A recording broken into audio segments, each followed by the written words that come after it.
आता त्यांनी सांगितलंय की आपण त्यांना मार्गदर्शन केले, नक्की काय प्रकरण काय केलं नक्की?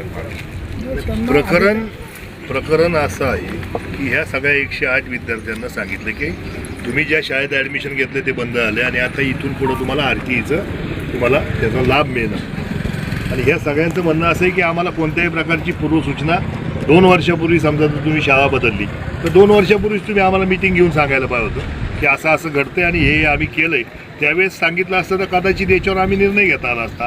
आमची मुलं आता त्या शाळेबरोबर जे एकरूप झालेली आहे, आज उठायचं आणि दुसरीकडे जायचं ही त्यांची खरं तर मुळातली भावना आहे की आज त्या शिक्षण संस्थेतून मुलं काढायची आणि दुसरीकडे जाऊन परत सगळा बोर्ड बदलतोय. CBSEचा आता तर खरं तर पेपरमधून तर अजून वेगळीच माहिती पाहिजे ती आता ते बच्च्यावर बोलू आपण.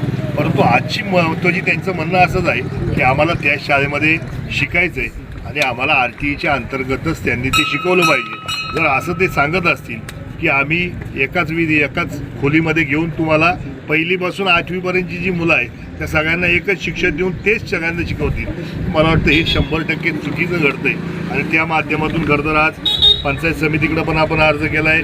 काल मला वाटतं यातले पालक आपल्या जिल्हा परिषदच्या शिक्षणाधिकाऱ्यांना सुद्धा जाऊन भेटलेत आणि त्या माध्यमातून खरं तर आजचा हा सगळा विषय आज इथे येऊन आंदोलनाला बसलेत.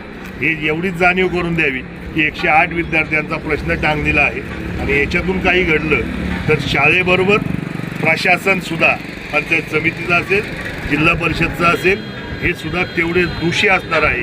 हे मात्र मी तुम्हाला निश्चित सांगतो. बाबू भाऊ यांनी लेखी निवेदन अगोदर दिलेलं आहे. 8-10 दिवस झाले, 10 महिना झाला. प्रशासन काय करतंय? मला तेच म्हणायचंय, याच्यात जबाबदारी प्रशासनाची सुद्धा तेवढीच आहे जेवढी शाळेची आहे. मी जीव तोडून 8 दिवस झाले, 10 दिवस झाले मी सुद्धा फॉलो केलं आणि त्या माध्यमातून खरं तर अजूनही कागदावर कालपर्यंत काही झालं नव्हतं. आज काय झालंय, मेल केलाय असं त्यांचं म्हणणं आहे. अजून मेल काही पाहण्यात आला नाही, परंतु मगाशी मी एक कॉपी वाचली. आता त्या माध्यमातून खरं तर प्रशासनाने लवकरात लवकर हालचाल करावी. आताही आमदार साहेबांना फोन केला आहे. आमदार साहेबांनी परवा दिवशीची वेळ घेतलेली CO साहेबांची आणि त्या माध्यमातून COकडे आपली मीटिंग या सगळ्या पालकांची असेल, अधिकाऱ्यांची असेल किंवा शाळा प्रशासनाची असेल. परवा सकाळी 11 वाजता ती मीटिंग जिल्हा परिषदच्या COनी लावलेली आहे आणि त्या माध्यमातून पुढचा विषय जो काय आहे COंसमोर मांडून त्यातून मार्ग नाही निघाल. बघा, मार्ग काढला पाहिजे. आमचं म्हणणं हेच आहे. आम्हाला याच्यावर कुठेही राजकारणाचा हा विषय नाही, परंतु जर ह्या पद्धतीने केलं तर मग मात्र वेगळ्या पद्धतीची आंदोलनं उभी करावी लागतील आणि या 108 विद्यार्थ्यांना न्याय मात्र निश्चित स्वरूपात द्यावा लागेल. आपलं CBSE आणि ICSEचा काय विषय नक्की? ज्या वेळेला आम्ही शाळेत गेलो, आमची मुलं गेले 4 वर्ष झाली CBSE बोर्डचं शिक्षण घेतो.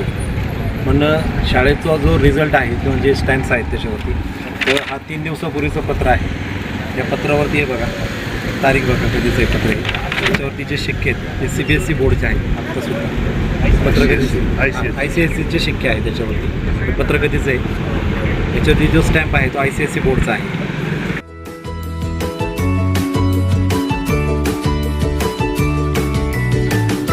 बातम्या शेतीच्या, बातम्या मातीच्या, बातम्या अन्यायाच्या, गुन्हेगारीच्या,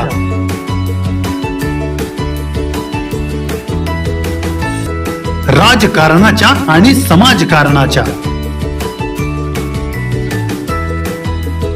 शोषणाविरुद्ध बुलंद आवाज, जनसामान्यांच्या हुंकाराची गाज, सत्कार्याला प्रोत्साहन, दुष्कृत्याला अनुशासन,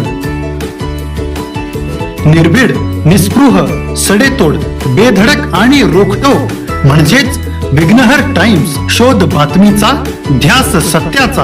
आपलं चॅनल, आपली बातमी. सबस्क्राईब तर कराच, पण बेल आयकॉनवर क्लिक करायलाही विसरू नका.